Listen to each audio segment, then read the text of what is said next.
Hi guys, welcome back to the channel. It's Kimberly Cox from Magical Mommy Spot, and today we are going to break down PTSD and CPTSD for you guys. So I want to start out and say that I'm super excited that I'm finally getting into some content that feels right for the channel. I hope that you guys stick around, like, subscribe, make sure you hit the bell notification so that when I upload a new video, you are first to know. Okay, so a lot of people kind of have a little bit of a rough idea of what PTSD is. So PTSD, post-traumatic stress disorder, is a lot of times what we think about when people come back from war or when people are in a car accident, if I can talk, or something other kind of big one-time major event happens in their life. So CPTSD is complex post-traumatic stress disorder, okay? So PTSD develops after a traumatic event. It's a single event, like I said, could be a car accident, could be, war or a break-in or something where there was physical violence threatened at them or whatever. That is PTSD. Complex post-traumatic stress disorder is repeated or prolonged exposure to trauma. And generally speaking, you're more at risk for CPTSD if the trauma happened when you were younger, in early age, was inflicted by someone that you're close to, or someone that you have to regularly see. So those are some differences between PTSD and CPTSD. Some symptoms for both of them include intrusive memories, flashbacks, and nightmares, avoiding people, places, and thoughts that remind you of the trauma, changes in mood and thinking.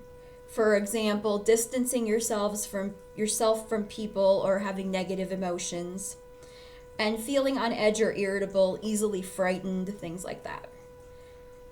With CPTSD, there are some extra things that go along with that, above and beyond the ones that are for both of them. And those can include long-term difficulty in maintaining relationships, difficulty managing emotions, feelings of worthlessness and guilt, and physical symptoms including headaches, stomach aches, chest pains, things like that. All this information was pulled off of theinsider.com. I will link the link in the description. Now we're going to get into some of the other stuff. I'm going to read a little bit of this off of the page here. This is being read off of complextrauma.org. I will link that in the description as well. Exposure to complex trauma in early childhood leads to structural and functional brain changes. Structural changes alter the volume and size of specific brain regions. Proven structural changes include an enlargement in the amygdala, the alarm center of the brain, and a shrinkage of the hippocampus, the brain area critical to remembering the story of what happened during the trauma experience. Functional changes alter activity of certain brain regions. These include overproduction of stress hormones in childhood that can wear down the immune system and lead to depletion by adulthood of hormones necessary to tolerate and recover from stressful situations encountered in daily life.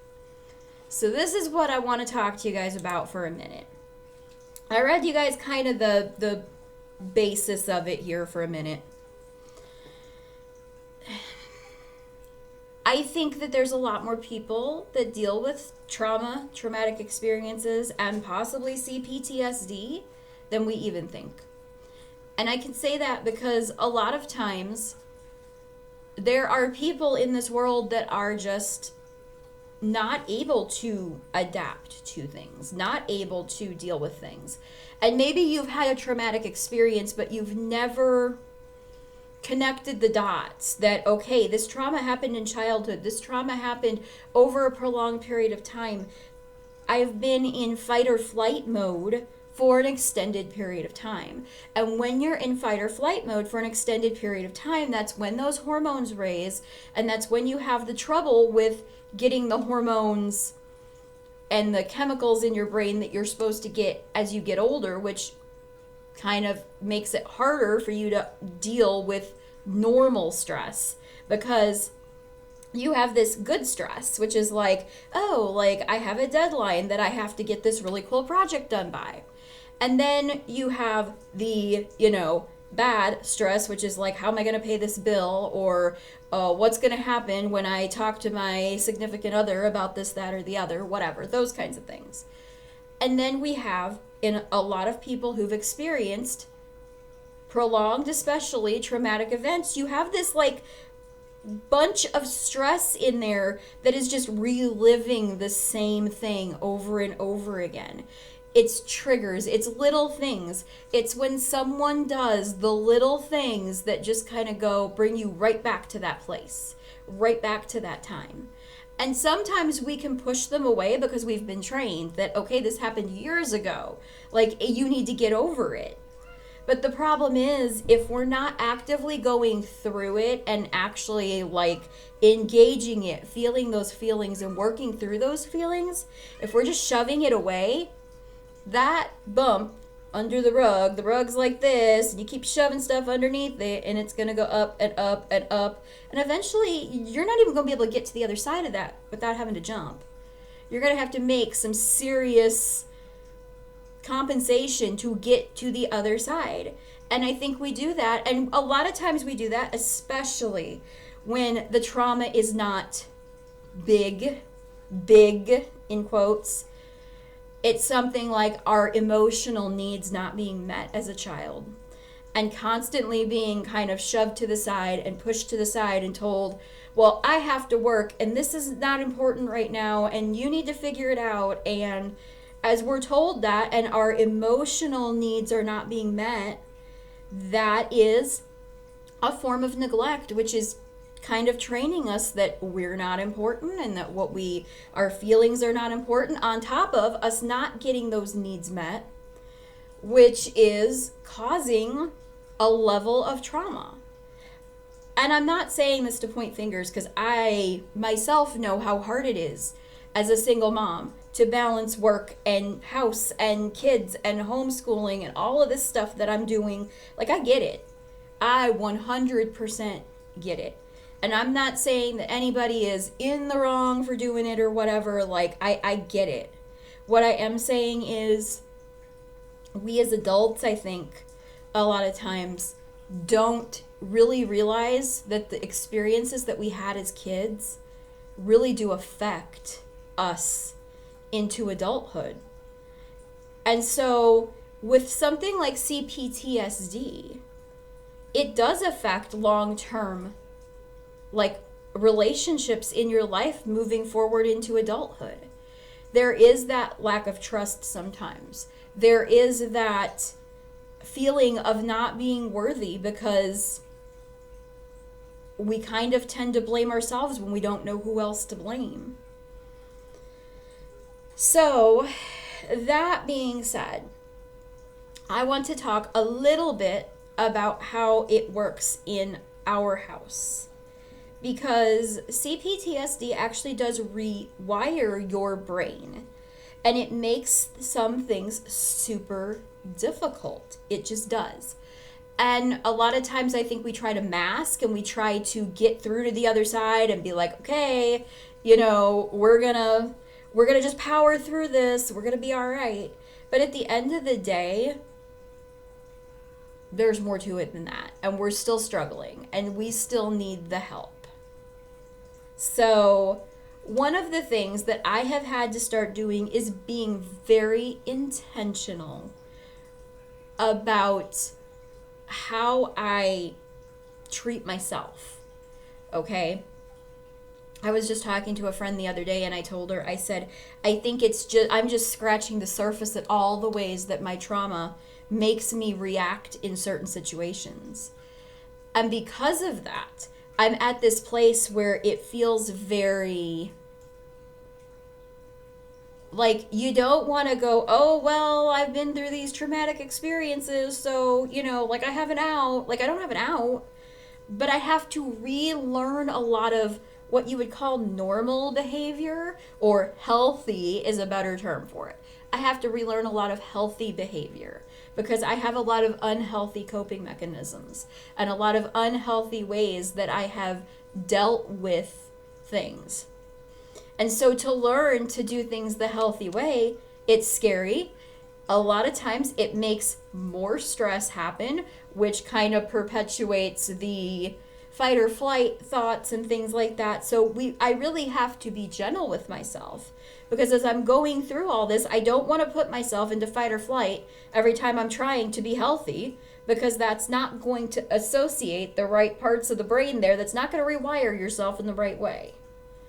So it's like having to actually work through it myself before I put the practice in place in a way that makes sense, and I can get the good dopamine.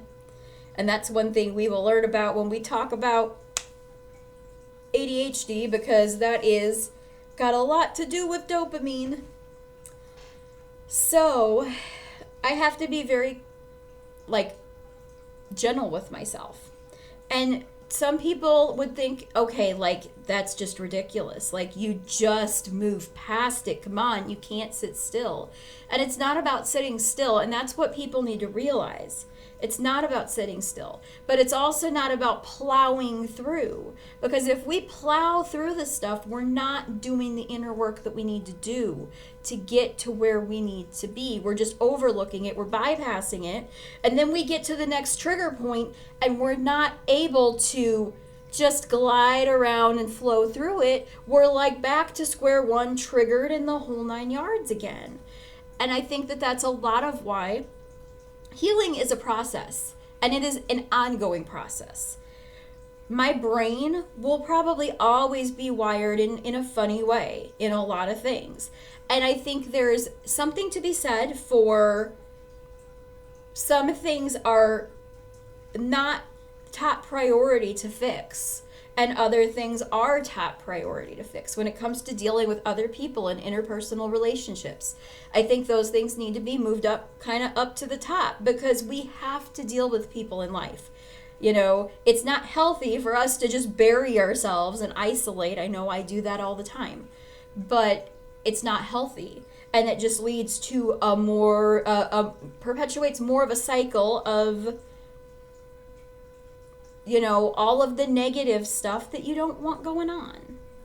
So dealing with interpersonal relationships and trying to, one, realize that the people who care about you, they're gonna understand. They might not like it. They might have something to say about it at first.